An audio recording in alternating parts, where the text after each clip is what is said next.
قرآن قرآن قرآن آسان درس قرآن.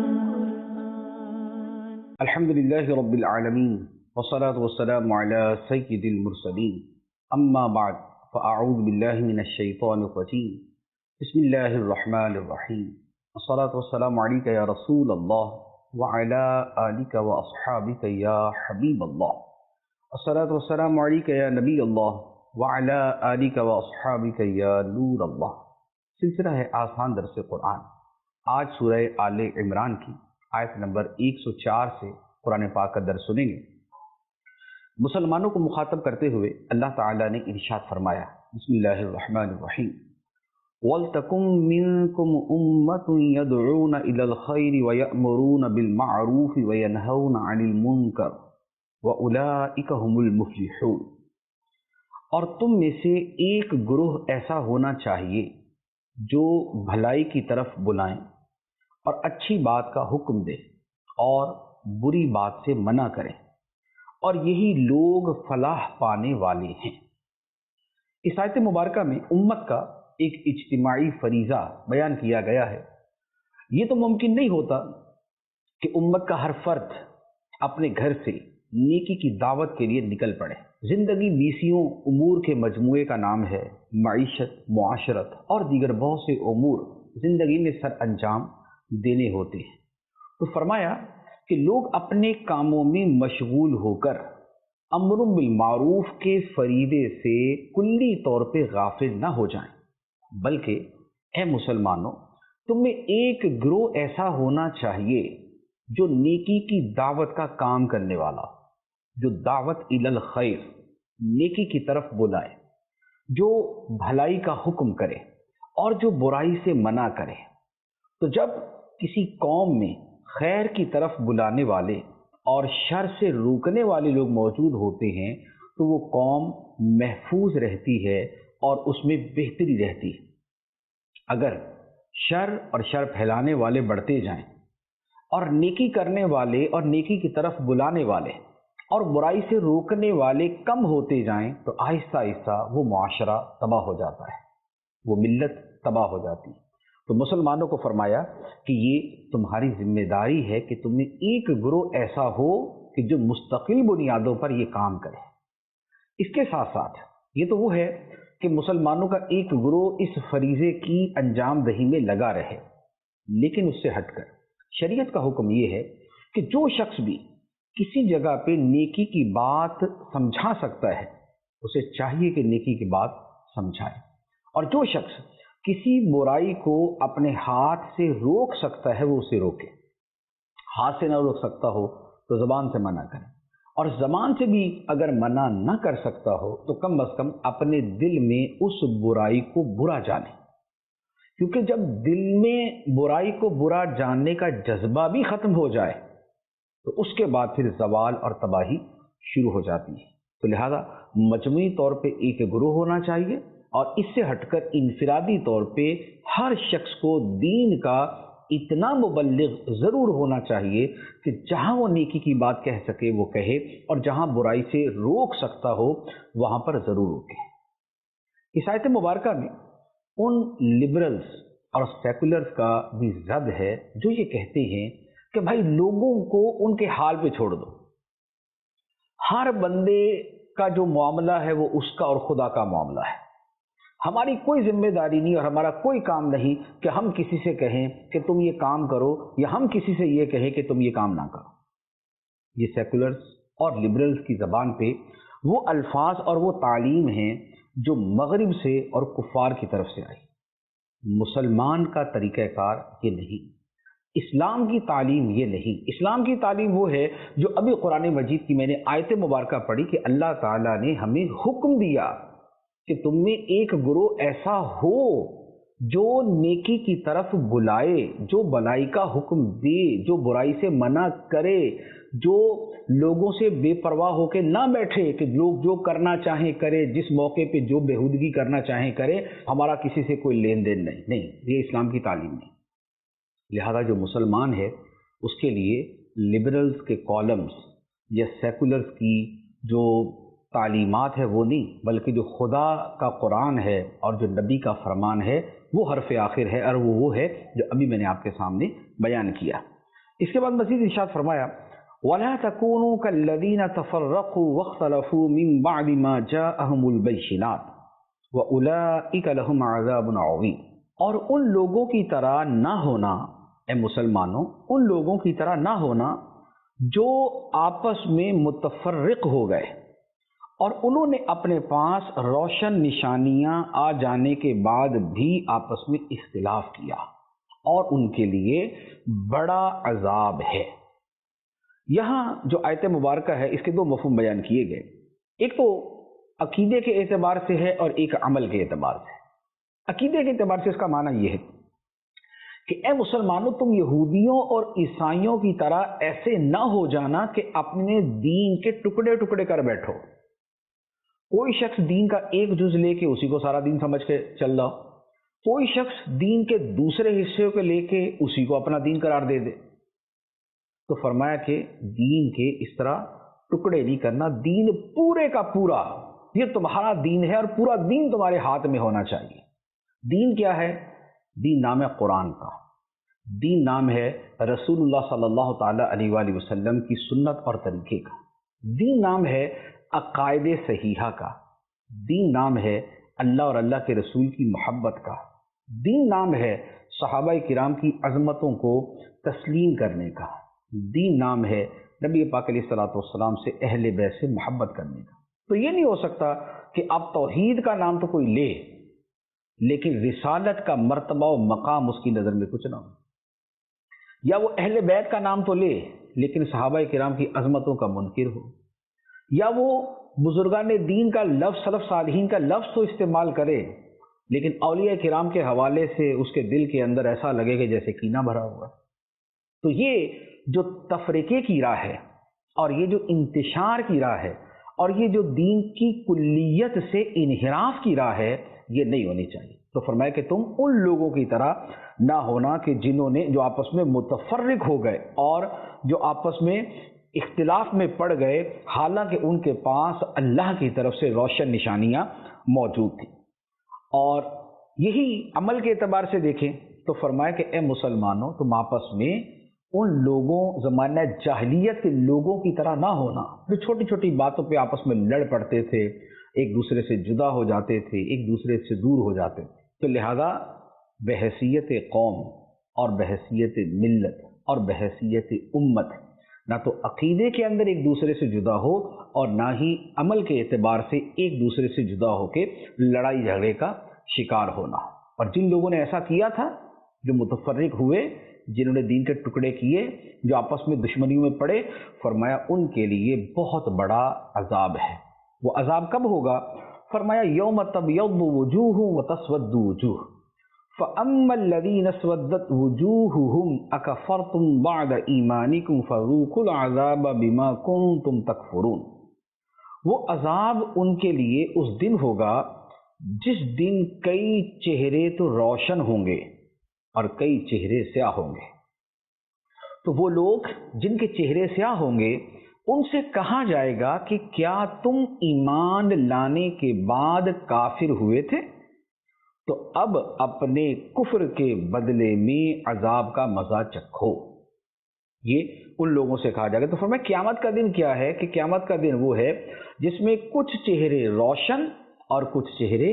سیاہ ہوں گے، اور جن کے چہرے سیاہ ہوں گے وہ کون ہوں گے کہ جن سے یہ کہا جائے گا کہ تم ایمان کے بعد کفر کی طرف آ گئے۔ یا تو یوم الست میں مانا اور یوم الست میں ماننے کے بعد پھر نبی پاک علیہ الصلوۃ والسلام کا انکار کر کے کافر ہو گئے، خدا کی ربوبیت کا انکار کر کے کافر ہو گئے۔ اور یا اس سے مراد وہ ہے کہ جو نبی پاک علیہ الصلوۃ والسلام کی تشریف آوری سے پہلے تو ایمان والے تھے کہ آپ پر ایمان رکھتے تھے کہ ہم آخری نبی کو مانیں گے، لیکن نبی پاک علیہ الصلوۃ والسلام کے آنے کے بعد وہ کفر میں پڑ گئے، تو ان کو کہا جائے گا کہ کیا تم نے اپنے ایمان کے بعد کفر کیا؟ تو اب اپنے کفر کے عذاب کا مزہ چکھو۔ اس کے مقابلے میں جو دوسرے افراد کہ جن کے چہرے روشن ہوں گے، فرمایا وَأَمَّا الَّذِينَ ابْيَضَّتْ وُجُوهُهُمْ فَفِي رَحْمَةِ اللَّهِ هُمْ فِيهَا خَالِدُونَ، اور وہ لوگ جن کے چہرے سفید ہوں گے وہ اللہ کی رحمت میں ہوں گے، وہ ہمیشہ اس میں رہیں گے۔ جن کے چہرے سفید وہ اللہ کی رحمت میں، اور یہ کون ہیں؟ جن کا عقیدہ اور جن کا عمل دونوں اچھے تھے، جو نبی پاک علیہ الصلوۃ والسلام پر سچا ایمان رکھنے والے، آپ سے سچی محبت کرنے والے، اور جن سے محبت کا آپ نے فرمایا ان سے محبت کرنے والے، اور جن کے طریقے پر چلنے کا فرمایا اس طریقے پر چلنے والے، کہ جو نبی پاک علیہ الصلوۃ والسلام نے فرمایا اتبعوا السواد الاعظم، مسلمانوں کا جو سب سے بڑا گروہ ہے عقیدے کے اعتبار سے اس کی پیروی کرو، یا فرمایا واتبع سبیل من اناب الیہ، قرآن کی آیت کہ جو میرے راستے کی پیروی کرنے والا ہے تم اس کی پیروی کرو، جو میری طرف رجوع کرنے والا ہے تم اس کے پیچھے چلو۔ اور وہ کون ہیں؟ وہ صالحین ہیں، وہ اولیاء کرام ہیں، وہ صدیقین ہیں، وہ ائمہ مجتہدین ہیں۔ تو جو ان کے طریقے پر چلنے والا ہے تو ان کے چہرے قیامت کے دن روشن ہوں گے، اور وہ اللہ تعالیٰ کی رحمت میں ہوں گے۔ اور یہ رحمت میں ہونا کتنے عرصے کے لیے؟ فرمایا ہمیشہ ہمیشہ، یہ ہمیشہ اللہ تعالیٰ کی رحمت میں ہوں گے۔ تو اللہ کے پیاروں کی محبت اور ان کے نقش قدم پہ چلنا اور اعمال صالحہ کرنا، یہ وہ عظیم چیز ہے کہ جو قیامت کے دن چہروں کی روشنی کا سبب ہے۔ اب اس کے بعد فرمایا تلک آیات اللہ نتلوہا علیک بالحق وما اللہ یرید ظلما للعالمین، یہ اللہ کی آیتیں ہیں جو ہم حق کے ساتھ تمہارے سامنے پڑھتے ہیں، اور اللہ جہان والوں پر ظلم نہیں چاہتا۔ یہ جو قرآن نے تعلیمات دی ہیں تو یہ وہ روشن آیات ہیں کہ جن میں حق اور باطل کو، صحیح اور غلط کو بڑا واضح کر کے بیان کر دیا گیا کہ حق کا راستہ یہ ہے، باطل کا راستہ یہ ہے، اس راستے پہ چلو گے تو نتیجہ یہ ہوگا، اور باطل کے راستے پہ چلو گے تو انجام یہ ہوگا۔ تو فرمایا کہ ہم نے اسے واضح طور پہ بیان کر دیا، اور یہ بیان اس لیے کیا کہ تاکہ جس نے حق پہ چلنا ہے تو اپنی مرضی سے چلے، اور جو باطل پہ چلنا چاہتا ہے وہ بھی اپنے اختیار اور اپنی چوائس سے چلے۔ ایسا نہیں ہے کہ بندہ چلے تو راہ حق پہ اور خدا اسے عذاب دے دے، یا چلے تو وہ کفر کے راستے پہ اور خدا اسے جنت میں ڈال دے۔ تو فرمایا اللہ تعالیٰ بندوں کے ساتھ ایسا معاملہ نہیں فرمائے گا، عدل کا معاملہ ہوگا، اور عدل سے بڑھ کے فضل اور احسان کا معاملہ ہوگا۔ اس کے بعد فرمایا وَلِلَّهِ مَا فِي السَّمَاوَاتِ وَمَا فِي الْأَرْضِ وَإِلَى اللَّهِ تُرْجَعُ الْأُمُورُ، اور اللہ ہی کا ہے جو کچھ آسمانوں میں ہے اور جو کچھ زمین میں ہے، اور سب کام اللہ ہی کی طرف لوٹائے جاتے ہیں۔ یہ زمین و آسمان، دنیا و آخرت سب خدا کی ہے، لہذا دنیا میں اعمال کے لیے پیدا کرنا اور آخرت میں ان اعمال کا صلہ اور بدلہ دینا، تو یہ سب اختیار اللہ تعالیٰ کا ہے۔ اب اس کے بعد دوبارہ امت مسلمہ کو مخاطب کر کے فرمایا گیا، اور بڑی ایک جامع آیت ہے جو امت کی ذمہ داریوں کو بیان کرتی ہے۔ فرمایا کنتم خیر امت اخرجت للناس تأمرون بالمعروف وتنہون عن المنکر وتؤمنون باللہ وَلَوْ آمَنَ أَهْلُ الْكِتَابِ لَكَانَ خَيْرًا لَهُمْ مِنْهُمُ الْمُؤْمِنُونَ وَأَكْثَرُهُمُ الْفَاسِقُونَ، اے مسلمانوں تم بہترین امت ہو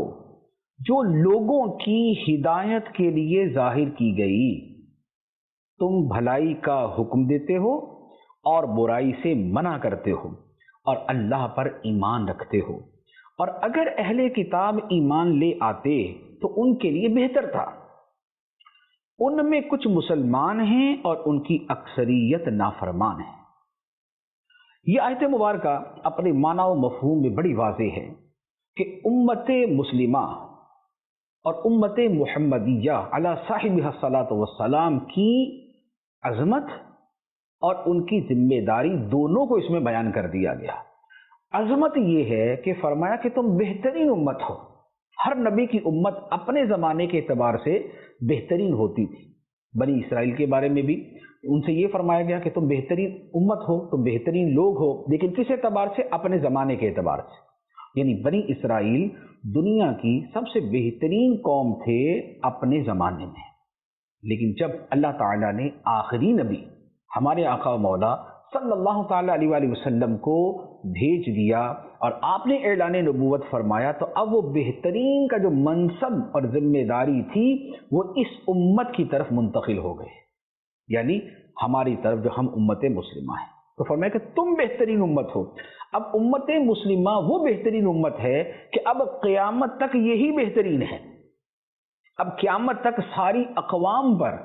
اللہ کی بارگاہ میں جو فائق ہے، جو برتر ہے، وہ یہی امت ہے۔ اور یہ ساری کی ساری جو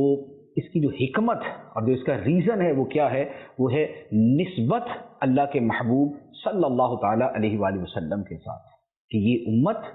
اس نبی کی امت ہے جو سارے نبیوں کے امام ہے، یہ امت اس رسول کی امت ہے جو سید المرسلین ہے، یہ امت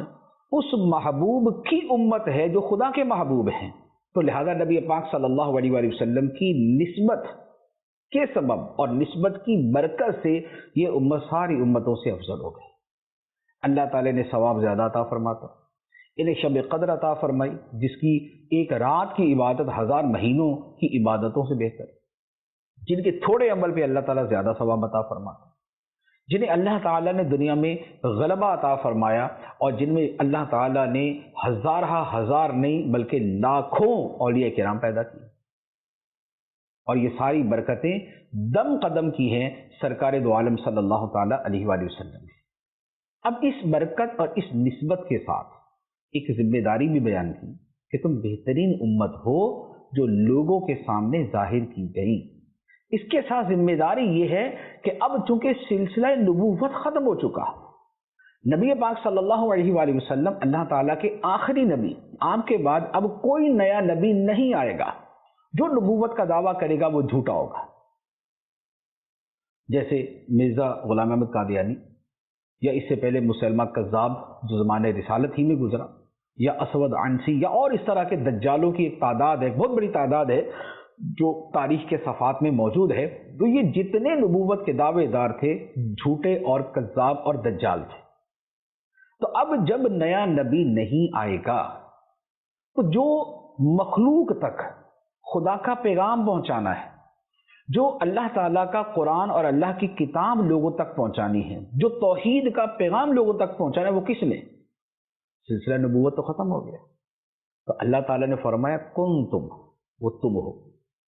جو بہترین امت ہو۔ اب وہ ذمہ داری تمہاری ہے، اب وہ فریضہ تمہارا ہے کہ نیکی کا حکم دو اور برائی سے منع کرو۔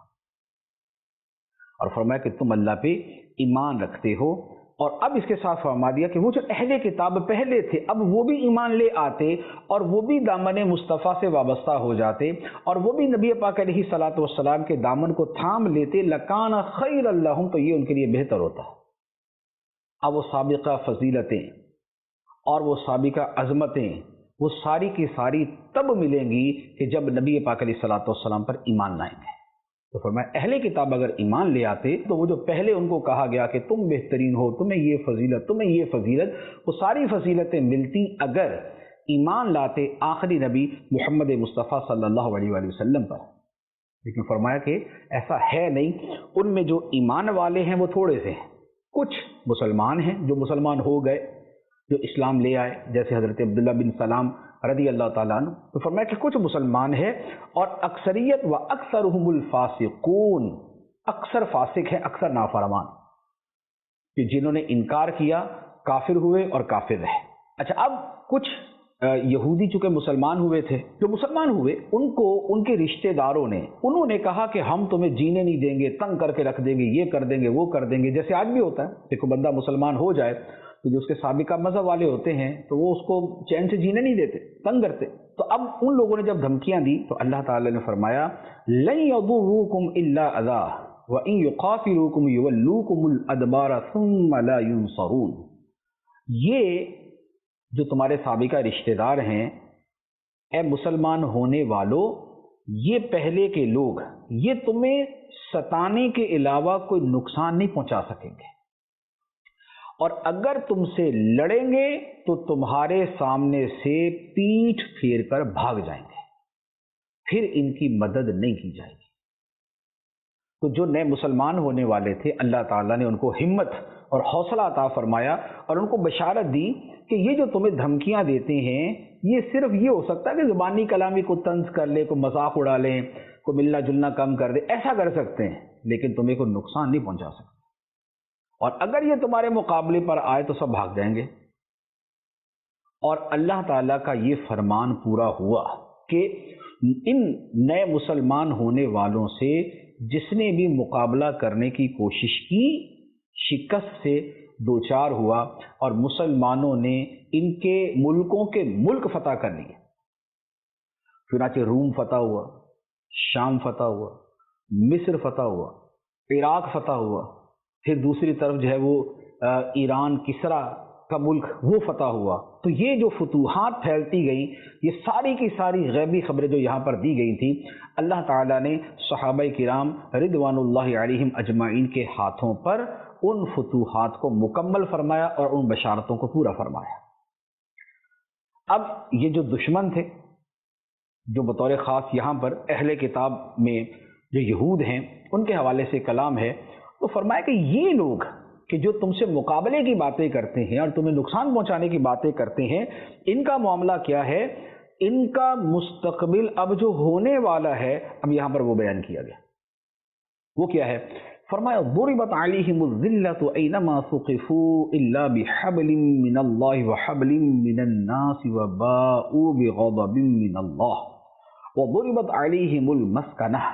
ذلك بأنهم كانوا يكفرون بآيات الله ويقتلون الأنبياء بغير حق ذلك بما عصوا وكانوا يعتدون۔ یہ جہاں بھی پائے جائیں ان پر ذلت مسلط کر دی گئی، سوائے اس کے کہ انہیں اللہ کی طرف سے سہارا مل جائے یا لوگوں کی طرف سے سہارا مل جائے۔ یہ دھمکیاں دینے والے یہ اللہ کے غضب کے مستحق ہیں اور ان پر محتاجی مسلط کر دی گئی۔ یہ اس وجہ سے ہے کہ وہ اللہ کی آیتوں کے ساتھ کفر کرتے تھے اور نبیوں کو ناحق شہید کرتے تھے، اور اس لیے کہ وہ نافرمان اور سرکش تھے۔ یہ یہود کے بارے میں اللہ تعالیٰ نے فرما دیا کہ یہ بنی اسرائیل جو اس وقت دھمکانے کی کوششیں کر رہے ہیں، فرمایا ان کے لیے لکھ دیا گیا کہ ان کے اوپر ذلت ہے، یہ دنیا میں جہاں بھی جائیں گے رسوا ہوں گے۔ اور قرآن کی اس آیت سے لے کر آج تک آپ دیکھ لیں، ان کی پوری تاریخ پڑھ کے دیکھ لیں، آپ کو قدم قدم پر یہ ملے گا کہ جس ملک میں گئے وہاں پر یہ پسپا ہو کے رہے، وہاں یہ نیچے ہو کے رہے، اور ذلت اور مسکنت ان پر مسلط رہی۔ اور اگر یہ اپنے اس پستی سے نکلے تو کیسے؟ جو اللہ تعالیٰ نے قرآن میں بیان فرمایا کہ یا تو خدا کا سہارا مل جائے کہ مسلمان ہو جائیں، تو جو مسلمان ہوئے، جیسے مصر جو ہے وہ بنی اسرائیل کا مرکز تھا، تو وہاں کے لوگ مسلمان ہوئے تو اب اس کے بعد دنیا پہ غالب بھی ہو، تو یہ اللہ کا سہارا ملا۔ اور دوسرا فرمایا کہ یا لوگوں کی طرف سے سہارا مل جائے کہ ان جو ذلت و رسوائی کا شکار لوگ ہیں انہیں لوگوں کا سہارا مل جائے کہ کوئی غیر مسلم طاقت ان کو سہارا دے دے۔ اور آج کی آپ تاریخ دیکھ لیں کہ دنیا میں یہ بنی اسرائیل اور یہود جو ہیں، اگر یہ اس وقت اپنی جگہ پہ کھڑے ہیں اور مضبوط ہیں تو اس کے پیچھے سہارا ہے۔ ایک مرتبہ سہارا ہٹے، اس کے بعد آپ انجام دیکھیں۔ تو قرآن نے جیسے فرمایا تھا ویسے ہوا کہ یا تو خدا کا سہارا مل جائے کہ ایمان لے آئیں، اور یا یہ ہے کہ کوئی بڑی طاقت جو ہے وہ ان کو تھام کے رکھے اور ان کی سپورٹ کرے اور ان کی پشت پناہی کرے اور ان کے مد مقابل آنے والوں کو دباتی رہے، تب یہ اپنی جگہ پہ کھڑے ہو سکتے ہیں، جیسا کہ آج نظر آتا ہے۔ تو یہ قرآن کی وہ خبر تھی جو ایز اٹ از ثابت ہوئی کہ جیسا فرمایا ویسا ہوا۔ اور یہ جو ان لوگوں کے اوپر یہ ذلت اور غربت مسلط ہوئی، اس کی وجہ کیا؟ فرمایا کہ اللہ کی آیتوں کا انکار کرتے تھے، نبیوں کو شہید کرتے تھے، خدا کے نبیوں کو قتل کر دیا کرتے تھے معاذ اللہ، اور اس کے ساتھ نافرمان بھی تھے، سرکش بھی تھے اور سرکشی کے عادی تھے۔ اب ان لوگوں کے بارے میں جو بیان کیا گیا تو اس سے بظاہر تاثر یہ ملتا ہے کہ یہ سارے کے سارے ایسے ہیں، تو اللہ تعالیٰ نے فرما دیا کہ ان میں کچھ بہتر حالت میں بھی ہیں، ان میں کچھ بہتر حالت میں بھی ہیں۔ فرمایا لیسو سواء من اہل الکتاب امت قائمۃ یتلون آیات اللہ آناء اللیل وہم یسجدون۔ فرمایا یہ سب ایک جیسے نہیں، اہل کتاب میں کچھ وہ لوگ بھی ہیں جو حق پر قائم ہیں، وہ رات کے لمحات میں اللہ کی آیتوں کی تلاوت کرتے ہیں اور سجدہ کرتے ہیں۔ تو فرمایا کہ یہ جو برائی کا محور و مرکز بنے ہوئے لوگ ہیں، ان میں تھوڑے سے اچھے والے بھی ہیں، اور وہ اچھے والے وہ ہیں جو خدا کی سچی کتاب کی تلاوت کرتے ہیں، رات کی گھڑیوں میں جو اللہ کی کتاب کی تلاوت کرتے ہیں اور خدا کی بارگاہ میں سجدے کرتے ہیں۔ اس لیے بھی پتہ چلا کہ عبادت گزار بندہ یہ اللہ کی طرف متوجہ رہنے کی وجہ سے زیادہ تر حق پہ رہتا ہے، اور دوسرا راتوں کو عبادت کرنا اور رات کو تلاوت کرنا اور رات کو سجدے کرنا یہ ہمیشہ سے صالحین کا طریقہ چلتا ہے۔ اسی لیے صحابہ کرام، اولیاء کرام، ان کے احوال میں حالات میں کیا ملتا ہے؟ تہجد گزار تھے، شب بیدار تھے، رات کو تلاوت کرتے تھے، خدا کی بارگاہ میں سجدے میں رہتے تھے۔ تو تہجد اور شب بیداری اور قیام اللیل یہ بڑی عظیم عبادتیں ہیں، اس میں جتنا جس کو ہو سکے اس کو اس پر عمل کرنا چاہیے۔ اہل کتاب کے اسی اچھے گروہ کے بارے میں مزید ارشاد فرمایا، یؤمنون باللہ والیوم الآخر ویأمرون بالمعروف وینہون عن المنکر ویسارعون فی الخیرات واولئک من الصالحین۔ یہ اللہ پر اور آخرت کے دن پر ایمان رکھتے ہیں اور بھلائی کا حکم دیتے اور برائی سے منع کرتے ہیں اور نیک کاموں میں جلدی کرتے ہیں، اور یہ لوگ خاص بندوں میں سے ہیں۔ اہل کتاب کے بھی جو اچھے لوگ تھے ان کی تعریف اور ان کے اوصاف بیان فرمائے، اللہ پر ایمان، آخرت پر ایمان،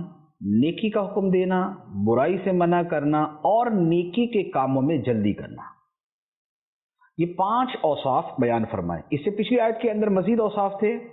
کہ رات کو اللہ کی آیتوں کی تلاوت کرتے ہیں اور سجدے کرتے ہیں۔ یہ جو 7 اوصاف ہیں یہ یوں سمجھ لیں کہ یہ ہر مرد مومن اور مرد صالح کے اعمال ہیں۔ قیام اللیل ہو، رات کو کچھ عبادت کی جائے، اللہ کی بارگاہ میں سجدہ کیا جائے، خدا پر ایمان ہو، آخرت پر ایمان ہو، نیکی کا حکم دینے کی عادت ہو، برائی سے منع کرنے کا جذبہ ہو، اور اس کے ساتھ نیکی کے کاموں میں جلدی ہو، سستی نہ ہو۔ ایسا نہیں ہے کہ سارے لوگ نیکی کر رہے یا نیک لوگ نیکی کر رہے اور آدمی سست ہو کے سائڈ میں بیٹھا ہوا ہو۔ لوگ نوافل پڑھ رہے ہیں، یہ پیچھے بیٹھ کے گپے مار رہے ہیں، جیسے بہت سے لوگ مسجدوں میں بھی کرتے ہیں، تراویح ہو رہی ہوتی ہے پیچھے بیٹھ کے گپے مارتے ہیں۔ تو فرمایا کہ نیکی کے کاموں میں جلدی کرنے والے ہیں، اور یہ ہیں اللہ کے خاص بندے۔ تو اب یہ جو نیکیاں کرنے والے ہیں، فرمایا وما یفعلوا من خیر فلن یکفروہ واللہ علیم بالمتقین،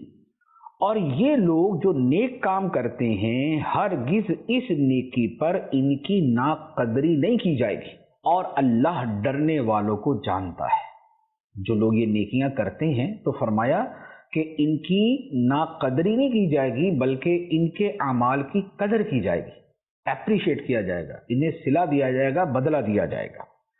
اب یہ اچھے لوگوں کو تذکرے کے بعد اب وہ لوگ کہ جو اپنے مال کی وجہ سے یا اپنی اولاد کی وجہ سے ایمان سے محروم رہے، بہت سے لوگ تو ایمان اس لیے نہیں لائے کہ بھئی کہیں ان کی اولاد ان کے خلاف نہ ہو جائے، یا اس لیے ایمان نہیں لائے کہ انہیں مالی محرومیوں کا سامنا نہ کرنا پڑ جائے۔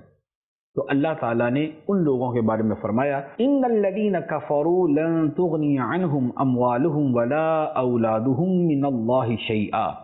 وَأُولَئِكَ أَصْحَابُ النَّارِ هُمْ فِيهَا خَالِدُونَ۔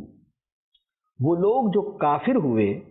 ان کے مال اور ان کی اولاد انہیں اللہ کے عذاب سے کچھ بچا نہ سکیں گے،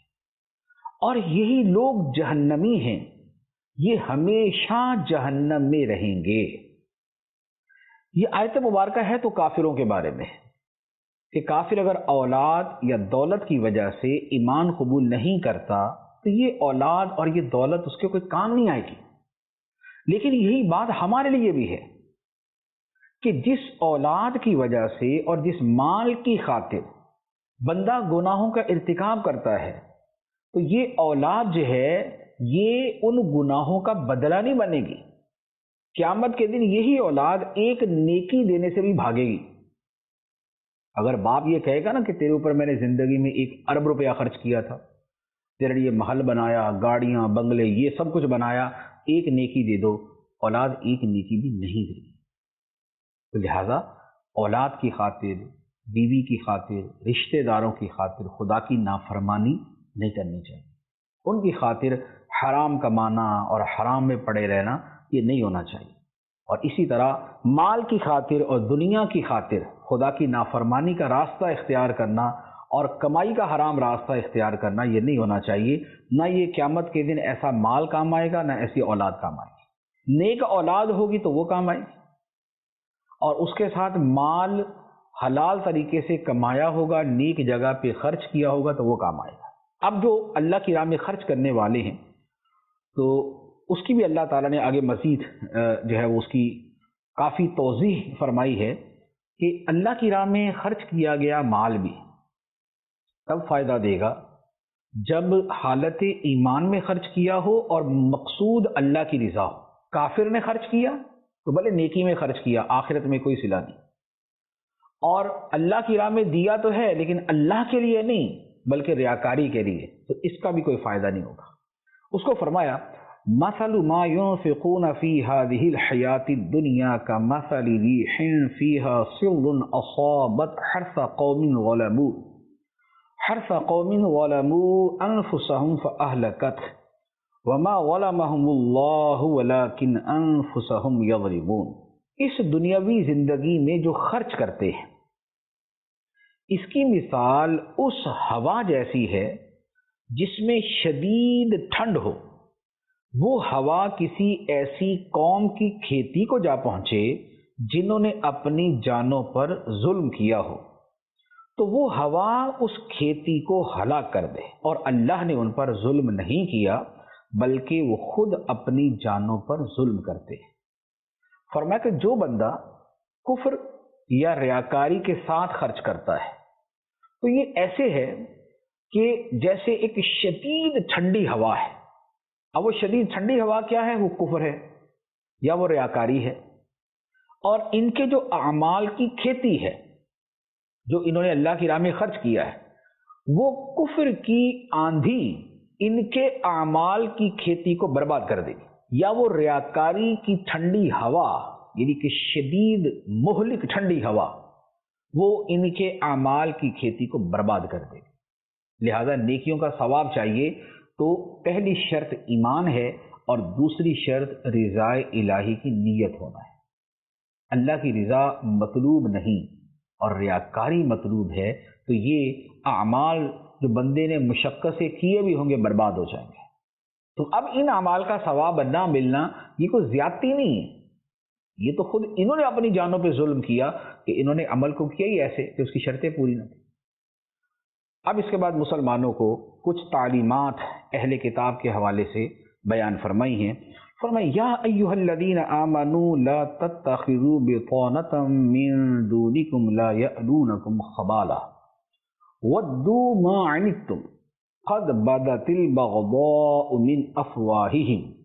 وما تخفی صدورہم اکبر قد بینا لکم الآیات ان کنتم تعقلون. فرمایا اے ایمان والو، غیروں کو رازدار نہ بناؤ،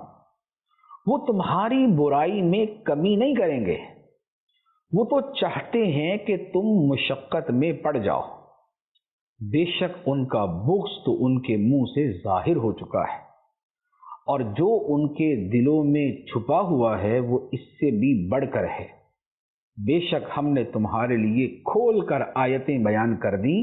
اگر تم عقل رکھتے ہو. یہ جو آیت مبارکہ ہے جو اس میں حکم دیا گیا ہے اس کا ایک پورا سیاق و سباق ہے، اور اس کے پیچھے جو ہے وہ زندگی کی ایک بہت بڑی یوں سمجھ لیں کہ ایک نصیحت ہے۔ یہاں پر جو سیاق و سباق ہے وہ یہ ہے کہ بعض مسلمان اپنے پڑوسیوں اور اپنے ان رشتہ داروں سے ملتے جو اسلام کے دشمن تھے، لیکن چونکہ پڑوسی بھی تھے یا رشتہ دار بھی تھے تو اس کے باوجود ان سے میل جول رکھتے تھے، اور میل جول بڑھتے بڑھتے دوستیوں میں بدل جاتا ہے، دلی تعلق میں بدل جاتا ہے۔ تو ظاہری میل جول جسے معاشرت کہتے ہیں، اس کی تو شریعت میں اجازت ہے کہ کسی کا پڑوسی غیر مسلم ہے تو یہ اس کے ساتھ آمنا سامنا ہو تو مل سکتا ہے، حال چال پوچھ سکتا ہے، تو اتنا ملنے ملانے کی تو اجازت ہے۔ لیکن ان کے ساتھ دوستیاں لگانا اور ان سے قلبی محبت کرنا اور ان کے ساتھ ایسا میل جول کہ جس سے کوئی فرق ہی پتہ نہ چلے، اس طرح کا جو میل جول ہے یہ منع ہے۔ اب وہ جو مسلمان اپنے پڑوسیوں یا رشتہ داروں سے کھلم کھلا ملتے جلتے تھے اور ان کی دوستیاں یاریاں جو ہے وہ بننے کی صورت جو ہے وہ نظر آ رہی تھی، تو فرمایا کہ اے ایمان والو، ان غیروں کو اپنا رازدار نہ بناؤ۔ تم تو ان کو یہ سمجھ کے کہ یار پڑوسی ہے، رشتہ دار ہے، تم ان سے باتیں کر لیتے ہو، انہیں اپنے راز بھی بتا دیتے ہو، لیکن ان کے دلوں میں تو اللہ رسول کی دشمنی ہے، ان کے دلوں کے اندر تو کفر یا نفاق چھپا ہوا ہے، منافقت چھپی ہوئی ہے۔ تو یہ کیا کریں گے؟ فرمایا کہ یہ تمہاری برائی میں کمی نہیں کریں گے، یہ جہاں تمہیں نقصان پہنچا سکتے ہوں گے یہ تمہیں نقصان پہنچائیں گے، اور یہ تو چاہتے ہیں کہ تم مشقت میں پڑ جاؤ، تم تکلیف اور آزمائش کا شکار ہو جاؤ۔ جو اپنے منہ سے بات کرتے ہیں اسی سے ان کے دلوں کا بغض کچھ نہ کچھ ظاہر ہو جاتا ہے، کہ جب یہ اسلام پر کوئی تانا دیتے ہیں یا اسلام کے بارے میں کوئی ایسی منفی بات کہتے ہیں کہ سننے والے کو تکلیف بھی ہو اور اسلام کے حوالے سے تھوڑا سا شک کا شکار بھی ہو جائے، تو یہ اس طرح کی باتیں تو اپنی زبان سے بول رہے ہیں، اور یہ زبان کی باتیں ان کے دل کی پوری ترجمانی نہیں کر رہی، بلکہ جو ان کے دلوں میں چھپا ہوا ہے، جو بغض، کینہ نبی پاک صلی اللہ علیہ وآلہ وسلم کے بارے میں، قرآن کے بارے میں اور مسلمانوں کے بارے میں ان کے دلوں میں ہے، فرمایا وہ تو بہت بڑا ہے، زبان سے تو تھوڑا بول رہے ہیں، دلوں کے اندر جو ہے وہ بہت زیادہ ہے۔ تو فرمایا کہ لہذا ان لوگوں کو اپنا دوست نہ بناؤ۔ فرمایا بے شک ہم نے تمہارے لیے آیتیں کھول کر بیان کر دی اگر تمہیں عقل ہو۔ اب یہ جو آخر میں فرمایا نا کہ اگر تمہیں عقل ہو، تو یہ ذہن میں رکھو کہ ہم نے یہ احکام تمہارے سامنے کھول کر بیان کر دیے۔ مقصود یہ ہے کہ یہ ایک بڑی جو ہے وہ ایک مستقبل کی بات کی طرف اشارہ بھی ہے کہ بہت سے لوگ بول لیں گے ارے نہیں یار یہ تو ہمارے اپنے ہیں، یہ تو دوست ہیں، یہ تو پڑوسی ہیں، یہ تو رشتہ دار ہیں، کوئی مسئلہ نہیں ہے، یہ بھی اپنے ہیں۔ تو اللہ تعالیٰ نے فرمایا کہ اگر تمہیں عقل ہے تو ان نصیحتوں پر توجہ دو، ہم نے تمہارے سامنے اپنے احکام اور اپنی آیتیں بڑی وضاحت کے ساتھ بیان کر دی کہ یہ تمہارے دوست نہیں ہو سکتے۔ اور قرآن کے یہ فرامین ایسے برحق ہیں کہ بعض لوگ یہ کہتے ہیں کہ یہ صرف اس زمانے کے بارے میں ہے، اس زمانے کے بارے میں صرف نہیں ہے، یہ آج تک اور قیامت تک کے احکام ہیں۔ اب بھی دنیا میں جہاں کہیں اسلام اور کفر کا مقابلہ ہوتا ہے تو وہی پڑوسی اور وہی رشتہ دار اور وہی تعلق والے کہ جنہیں بڑا قریبی سمجھا جا رہا ہوتا ہے اور جنہیں سمجھتے کہ نہیں یار یہ تو بڑے ماڈریٹ ہیں، بڑے نرم سے ہیں، بڑے اچھے ہیں، وہی لوگ اپنے ملک، اپنے وطن، اپنی فوج اور اپنے لوگوں کے ساتھ مل کر مسلمانوں پہ ظلم کر رہے ہوتے ہیں۔ ابھی ماضی قریب کی تاریخ صرف دیکھ لیں، ماضی قریب کی صرف جو ہے نا وہ آپ 1990 سے شروع کر لیں، 1990 سے شروع کر لیں اور آج تک کی تاریخ کے درمیان ہونے والے جو دنیا میں بڑے بڑے واقعات ہیں ان کو دیکھ لیں کہ جب کوئی ایسا حادثہ ہوتا ہے تو جس کے بارے میں قرآن فرماتا ہے کہ انہیں اپنا نہ سمجھنا، انہیں اپنا رازدار نہ بنانا، یہ تمہاری برائی کے چاہنے والے ہیں، تمہاری برائی میں کمی نہیں کریں گے، انہیں دیکھ لیں وہ کہاں کھڑے ہوتے ہیں۔ تو تاریخ اور قرآن و حدیث کی تعلیمات بتاتی ہیں کہ اپنوں کے ساتھ جو ہے وہ رہا جائے، غیروں کو رازدار نہ بنایا جائے، ورنہ ان کو جب موقع ملے گا تو وہ نقصان پہنچانے میں کمی نہیں کریں گے۔ اللہ تبارک و تعالی ہمیں قرآن کا فہم عطا فرمائے اور اس کے احکام پہ عمل کی توفیق عطا فرمائے، آمین بجاہ النبی الامین صلی اللہ علیہ وسلم۔ قرآن